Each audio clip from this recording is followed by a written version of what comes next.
prenatal and postpartum fitness and rehab out of Lafayette and Louisville, Colorado. Let's talk pelvic floor muscle relaxation. It's so common in our society that we talk about the activation portion that we forget to mention that these muscles need relaxation as well. Let's dive into the pelvic floor. So we have the pubic bone here, we have the tailbone here, and we have the sits bones here that a lot of yogis know. But if you don't know what the sits bone is, it's the bony part of your butt when you sit down on a couch or you sit in someone's lap and they're like, your butt's bony. It's that portion right here, these sits bones. Now we have, just for anatomy here, we have urethra, we have the vaginal opening, and then the anus. And we ultimately want this full pelvic bowl to contract when we do. When we say stop the flow of urine, it only contracts these muscles here. So when we do an activation, we want that full bowl, that full pelvic muscle complex to contract. We don't want just these small little areas here. We want that full activation. We talk about that, and a lot of women do a lot of that. So a lot of times if we're worried about leaking or prolapse, like the heaviness symptoms, then we are constantly activating and we're forgetting to also relax. Could you imagine if I took my bicep and I was just always activating this? That muscle would get tight and not as functional. It might have pain. That pain could even go to my shoulder, and then it would fatigue easily. It would just give out when I would do things. The same thing can happen to that pelvic floor.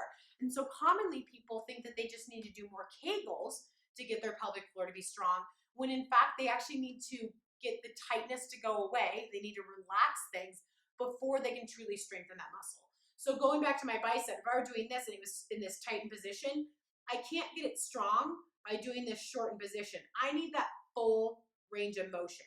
If our pelvic floor muscles are tight, they don't have their full range of motion. So when they go to activate to hold in urine, so to not be incontinent, then we need that sphincter to be closing, and it may not because it's too tight, or that muscle complex, that whole pelvic floor muscle complex could be too tired that when it's time to actually go and contract and hold against that pressure of maybe a sneeze, it can't do so, and so then we leak.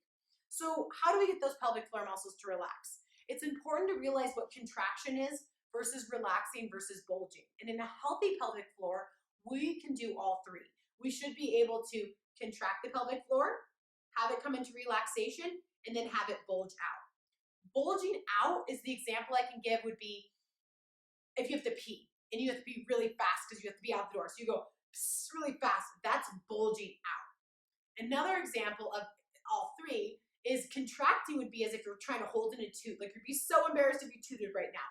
That's contracting that pelvic floor. You're holding that anal sphincter. Now, neutral would be like, I don't care if I have a toot right now, no one's around, and you're not pushing it out and you're not holding it in, you just kind of release. That is the example of neutral. And then pressing out would be as if you're intentionally pushing out a fart. Like you need a toot before someone comes in the room, so you push it out. That would be that bulging. So contraction, holding in the toot. Neutral would be just letting the toot go. And then bulging would be pushing out the toot, okay? So weird analogy, but hopefully you get it. Now, positions that are really good to get our pelvic floor to relax in are ones in which the sits bones are spreading apart, because that puts those pelvic floor muscles in a lengthened position, which is going to encourage them to relax and lengthen out. So positions that are great for that are ones that spread out those sits bones, so spread them wider.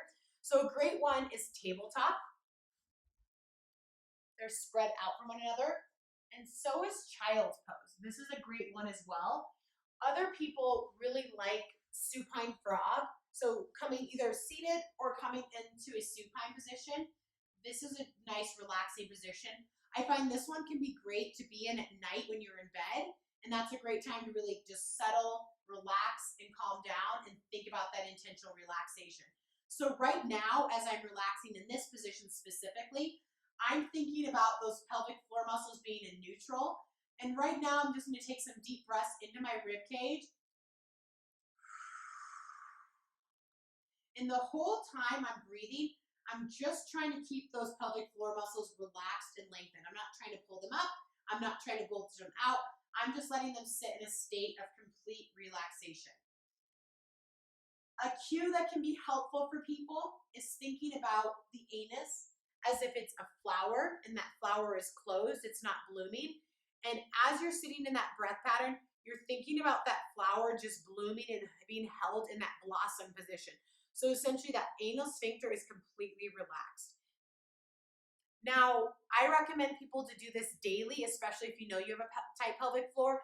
Sit in 3 to 5 minutes of relaxation with that pelvic floor, whether it's the start to your morning, in the middle of the day, or in the evening. I find that most people, the evening is a great time because they're not feeling rushed to get out of the house. It's something that even if you don't have a tight pelvic floor, this can be beneficial, but it's definitely beneficial if you do have a tight pelvic floor. And if you know you do, a pelvic floor PT is a great resource, or even learning how to do some internal work yourself with a wand can be really helpful as well.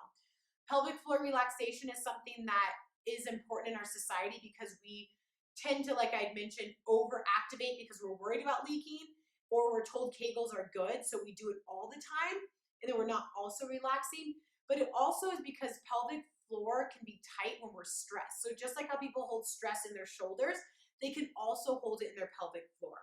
So reach out to me if you have questions about this. It's something that I practice regularly because think about it. If you were to do 300 squats a day, you would also then relax your glutes at some point by sitting, or you would work on relaxing your glutes or working on them by rolling them out with a foam roller.